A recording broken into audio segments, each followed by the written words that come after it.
जब भी आप वीडियो देखें उसी टाइम आपने कॉल करके हमसे पूछ लेना है कि प्राइस क्या है, या व्हाट्सएप करके पूछ लेना है। अस्सलाम वालेकुम viewers, this is Hussain Madar and you are watching property traffic YouTube channel. आज हम डिस्कस करेंगे डीएचए कोटा को। ज़्यादा आपका टाइम नहीं लेंगे, बड़ी छोटी सी ये वीडियो होगी डीएचए कोटा के बारे में।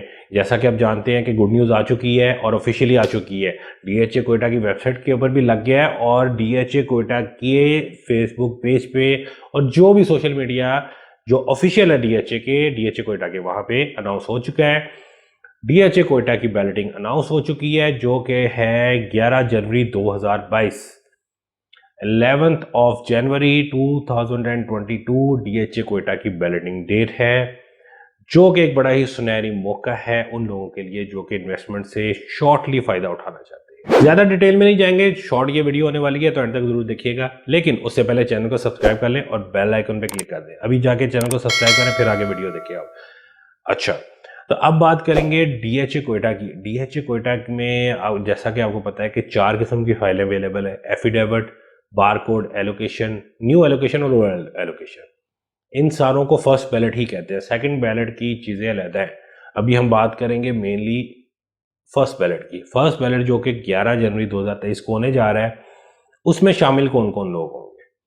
उसमें शामिल होंगे न्यू एलोकेशन और ओल्ड एलोकेशन वाले। अभी तक ऑफिशियल न्यूज़ के मुताबिक ऑफिशियली जो डीएचए कोटा कहता है कि किसी की न्यू एलोकेशन हो या किसी की पुरानी एलोकेशन हो, फर्स्ट बैलेट होनी चाहिए, आप बैलेटिंग में शामिल हो जाएंगे। बस ये ना हो कि वो जो एक लिस्ट दी गई है डीएचए कोटा की वेबसाइट के ऊपर, जो कि डेली बेसिस पे अपडेट भी हो रही होती है, वहाँ पे आपने जब भी कोई फाइल परचेज करनी है ना, वहाँ पे नंबर दिए हुए हैं कि ये फाइलें जो है ना, इनका कोई मसला चल रहा है, ये बैलेटिंग में नहीं आनी।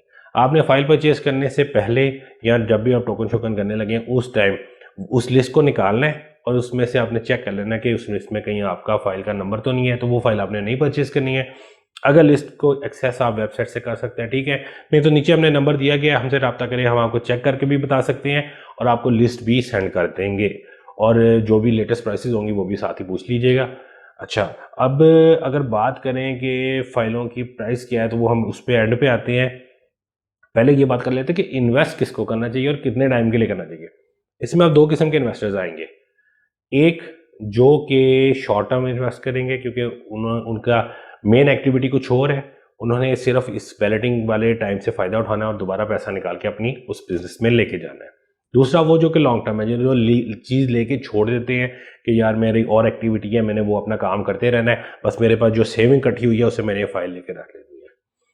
अब शॉर्ट टर्म वालों के लिए क्या है कि अभी जो प्राइस आजकल चल रही है उस पर बाइंग करें, ठीक है, लेकिन बैलेटिंग में शामिल होकर ये नहीं लालच करना है कि प्लॉट नंबर लग जाए फिर जो प्राइस निकले उस पर बेचेंगे, फिर आप एक लूप में फंस जाएंगे। डेवलपमेंट चार्जेस की भी डेट आ जाएगी, वल्लाह आलम हो सकता है 10 12 15 लाख या 30 लाख रुपए तक प्रॉफिट में जो भी प्लॉट मिनिमम निकले, लेकिन ऐसा भी हो सकता है कि जो फाइल प्राइस है उसी के मुताबिक प्राइसेस डिसाइड हों प्लॉटों की, क्योंकि एक नए सिरे से बैलेटिंग है, पहले से कोई खास आइडिया नहीं है सिवाय वहाँ पे डीएचए कैंट डीएचए कह रहा हूँ कोयटा कैंट के, तो उसी से असेसमेंट होगी कि कोयटा कैंट में क्या रेट है, यहाँ पे भी उसके आसपास होने चाहिए।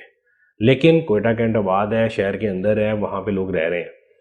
तो डीएचए कोयटा की अगर बात करें तो एक बिल्कुल ही नए सिरे से इन्वेस्टमेंट है, नई बैलेटिंग होने जा रही है, नया शहर बनने जा रहा है, नई आबादी बनने जा रही है।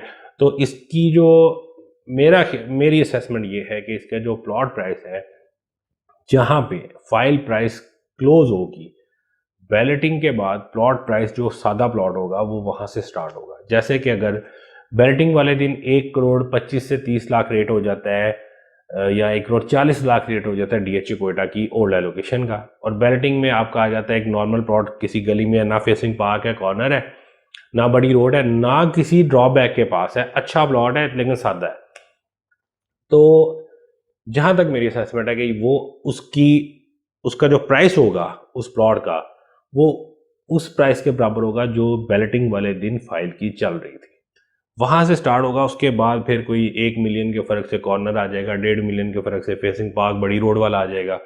इस तरह इसकी असेसमेंट है जो प्लॉट प्राइस डिसाइड होगी, और फिर वो अपने वक्त के साथ साथ बढ़ती जाएगी, साथ साथ आप डेवलपमेंट चार्जेस भी देते जाएंगे, वो भी देखिएगा। तो ये भी ध्यान में रखने वाली बात है कि डेवलपमेंट चार्जेस थोड़े नहीं आने हैं, ज़माना महंगा है, कंस्ट्रक्शन बड़ी महंगी होगी। 5 मरले का घर जहाँ 45 लाख में बनता था, वहीं अभी 95 लाख में बन रहा है। तो डेवलपमेंट चार्जेस अच्छे खासे डीएचए कोयटा लगाएगा, तो उस चीज़ को भी ध्यान में रखना है कि ये ना हो कि डेवलपमेंट चार्जेस इतने लग जाएं कि प्लॉट्स प्राइसेस डेप्रिशिएट हो जाए, प्लॉट प्राइसेस उसकी वजह से गिरना शुरू हो जाए बैलेटिंग के बाद। तो जिन्होंने करना है ना शॉर्ट टर्म इन्वेस्ट, वो ये जो टाइम पीरियड चल रहा है 1 महीना, डेढ़ सवा महीना का, इसके दरमियान बाइंग करें। और जैसे ही कोई सपोज के 70 लाख के पीछे आप समझते हैं कि 2 मिलियन बहुत होता है प्रॉफिट, तो अपना वही टारगेट रखें, 2 मिलियन प्रॉफिट मिलता है उसको बेच दें।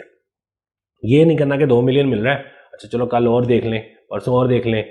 फिर आप जब डेली देखने लग जाते हैं ना, तो फिर वो डेली की लूप में एक में फंस जाते हैं, और फिर वो आपको ऐसा रगड़ा देती है, ना आपसे बिक पाती है और ना ही आप उसमें से निकल पाते हैं। फाइल बेचने और ख़रीदने का एक और तरीका आपको बता दूं, जब फाइलों की प्राइस बड़ी स्पीड में ऊपर जा रही है ना, तो सपोज़ कि आज है 70 लाख का रेट, तो आपने 70 लाख 25,000 50,000 में परचेज़ कर लेनी है, अगर आपकी असेसमेंट पक्की है कि कल रेट बढ़ना है। क्योंकि आज आपको 70 में फाइल नहीं मिलनी, आज आपको अगर फाइल पकड़नी है तो 70 25 50 में पकड़नी पड़ेगी। और अगर सेलिंग करनी है और फाइलों के रेट जा रहे हैं नीचे, जैसे कि आपका टारगेट था 1 करोड़ पे चले जाए फिर मैं बेच दूंगा, लेकिन वो हुआ ये कि जैसे ही 1 करोड़ पे गया, एक दिन के लिए गया, अगले दिन वो 99 फिर 98 7 इस तरह नीचे आना शुरू हो गया।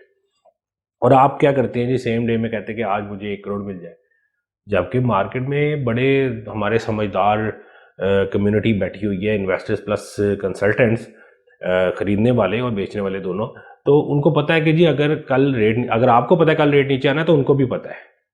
तो अब उसको बेचने का यही है कि अगर 1 करोड़ का रेट है तो थोड़ा सा ना किसी को फ्लक्चुएशन दिखाएं इसके अंदर प्राइस में, और 25-50 हज़ार कम करके उसको बेच दें। अगर आपको पक्का पता है कि, या फिर मार्केट ट्रेंड से पता लग जाता है कि कल से रेट दोबारा नीचे आ रहे हैं, 1 करोड़ का रेट है तो 99.75 में बेच के निकल जाए, ठीक है। और 98 का रेट है तो 97.75 में बेच के निकल जाए। जब आप वो 25,000 के पीछे जाते हैं ना, तो अगले दिन 1 लाख रुपया गवा देते हैं, वो 1 लाख नीचे आ चुका होता है। फिर आप कहते हैं मुझे 97 मिले, फिर आप 97 पे अड़े ना कि आपने 97.95 में देनी है, ठीक है। आप फिर कहते हैं कि मेरी 97 में बिके, 97.95 में ना बिके, फिर आपका एक दिन जाता है और वो 96 पे आ जाती है। तो ये तरीकाकार है, जब परचेजिंग करनी कोई 25,000 का कंप्रोमाइज़ करें 50,000 का और थोड़ा सा ऊपर खरीद लें, और इसी तरह कंप्रोमाइज़ करके आप जब रेट नीचे आ रहा है, तो ये आपको इस मार्केट में ना, कोयटा में जो बड़ी मुश्किल है फाइल खरीदना और बेचना तेज़ी में, तो वो तेज़ी ऊपर की तरफ हो या नीचे की तरफ, तो उसमें ये तरीकाकार है। अच्छा, अब आ जाते हैं प्राइसेस की तरफ। थोड़ा सा आपको पहले प्राइसेस बता दें, फिर मज़ीद थोड़ा सा डिस्कस कर लेंगे। प्राइस इसमें जो एफिडेविट है उसका 62 लाख चल रहा है, क्योंकि आजकल उसमें कोई खास इंटरेस्ट लोग दिखा नहीं रहे, तो उसका प्राइस बड़ा बना सकता है। बार कोड की अवेलेबिलिटी बड़ी कम है, जिन्होंने पहले बुक कराए थे उन्हीं के अवेलेबल हैं, शॉर्ट है तो वो ज़रा चेक करके ध्यान से लेने पड़ते हैं। तो रिकमेंडेड नहीं है कि आजकल में बेल्टिंग के आसपास जाके बार कोड खरीदा जाए, लेकिन 72-73 लाख में आपको बार कोड मिल जाता है। अच्छा, जो फाइलें रिकमेंडेड हैं खरीदने वाली, वो है न्यू एलोकेशन और ओल्ड एलोकेशन। न्यू एलोकेशन का रेट जिस दिन बैलेटिंग अनाउंस हुई है उस दिन था 69, अगले ही दिन ये गया 73 लाख पे, और फिर शाम तक चले गया 78 और 79 तक, ठीक है। और जो ओल्ड एलोकेशन है वो तकरीबन 73-74 में ट्रेड हो रही थी जिस दिन बैलेटिंग हुई है, बैलेटिंग की अनाउंसमेंट हुई है, और शाम तक वो गया है तकरीबन 80 के अराउंड, और अगले ही दिन वो चले गया है 87-88 में। अच्छा, उसके बाद वीकेंड पे आपको पता है ट्रेड कम होती है, वेरिफिकेशन का मसला होता है, फाइलें वेरीफाई नहीं हो पाती, ऑफिस बंद होते हैं डीएचए के, तो ऑफिस बंद होने की वजह से थोड़ी सी ना ट्रेड में थम जाती है ट्रेड, तो उसमें फिर प्राइसेस कम हो जाती हैं, और ये एक अच्छा टाइम होता है परचेजिंग का। तो आज के दिन जो है डीएचए कोयटा की, आज के दिन जब मैं ये वीडियो बना रहा हूँ, जो फाइल की प्राइस है वो 78 से थोड़ी सी कम हो के ना 76, रात ये 73 तक भी आ गई थी, लेकिन अब दोबारा से ऊपर 76 पे आ गई, और इंशाल्लाह आगे इसका जो ट्रेंड है ये अपवर्ड्स ही चलेगा। और ओल्ड एलोकेशन जो है वो 85 पे है, न्यू एलोकेशन 76 पे और ओल्ड एलोकेशन 85 पे। तो ये थी प्राइसेस इसकी ओल्ड और न्यू एलोकेशन की। जब भी आप वीडियो देखें ना, क्योंकि इसकी अब तो ना घंटे घंटे बाद फाइलों की रेट बदल रही है, जब भी आप वीडियो देखें उसी टाइम आपने कॉल करके हमसे पूछ लेना है कि प्राइस क्या है, या व्हाट्सएप करके पूछ लेना है। अच्छा, ये होगी डिटेल प्राइस की। अब आ जाते हैं लॉन्ग टर्म इन्वेस्टमेंट वालों की तरफ। कि जिन्होंने फाइलों को होल्ड करना है, रखना है अभी और बेल्टिंग में शामिल होना है, और तो उनके लिए ये है कि फिर अगर आपने बेल्टिंग में शामिल होना है तो इस चीज़ के लिए मेंटली रेडी रहें कि आपका प्लॉट हो सकता है फौरी बिक जाए, लेकिन फौरी बेचना आसान नहीं होगा। बेल्टिंग में प्रॉफिट ज़रूर हो जाएगा, 2-3-4 मिलियन, हो सकता है 5-10 मिलियन प्रॉफिट हो जाए पहले ही दिन। बेल्टिंग के बाद आपका प्लॉट फेसिंग पार्क कॉर्नर, अल्लाह करे इंशाल्लाह आए तो, लेकिन उसका बेचना आसान नहीं होगा। अगर आप शॉर्ट टर्म इन्वेस्टर हैं तो कभी भी बेल्टिंग में ना जाए, और अगर आप लॉन्ग टर्म इन्वेस्टमेंट है तो ऑब्वियसली आपको बेल्टिंग में जाना चाहिए, लेकिन मेंटली रेडी रहें कि फौरी प्लॉट नहीं सेल करना, उसको थोड़ा सा होल्ड करें, उसको अपनी जान में आने दें। क्योंकि डीएच कोयटा में एक और फैक्टर बता दें कि वहाँ पे कोयटा में जो काम के इलाके हैं रहने वाले, उसमें कोयटा कैंट के बाद अभी नेक्स्ट जो नाम लिया जा रहा है वो डीएचए कोयटा का लिया जा रहा है। तो डिमांड है, डीएचए कोयटा की डिमांड है मार्केट में, और डिफरेंट सिटीज़ में इसका जो सेल्स ऑफिस या ट्रांसफ़र ऑफिस कह लें वो ओपन होने की वजह से ट्रेडिंग भी आसान है, इसलिए इस्लामाबाद, कराची, जहाँ जहाँ भी इसके ऑफिस है वहाँ पे इसकी ट्रेडिंग आसान है, तो वहाँ का इन्वेस्टर भी इन्वॉल्व होना पसंद करता है इसमें, तो ट्रेडिंग अच्छी होती रहती है। तो इस सब चीज़ों को मिला के आखिर में यही कि डीएच कोयटा एक अच्छी इन्वेस्टमेंट है, इन्वेस्ट ज़रूर करें, लेकिन टाइम पे बेचें और टाइम पे ख़रीदें। डिसीजन लें, अपना एक टारगेट रखें कि ये प्रॉफिट गेन करना है तो बेच देना है, या इस प्राइस पे आनी है तो ख़रीद लेनी है। ना उस प्राइस से नीचे आने का वेट करें खरीदने के लिए, क्योंकि उससे नीचे आए ना आए कोई पता नहीं। सपोज कि आपका टारगेट है 76 लाख में खरीदनी और आज 76 का रेट है, ठीक है, तो खरीद ले।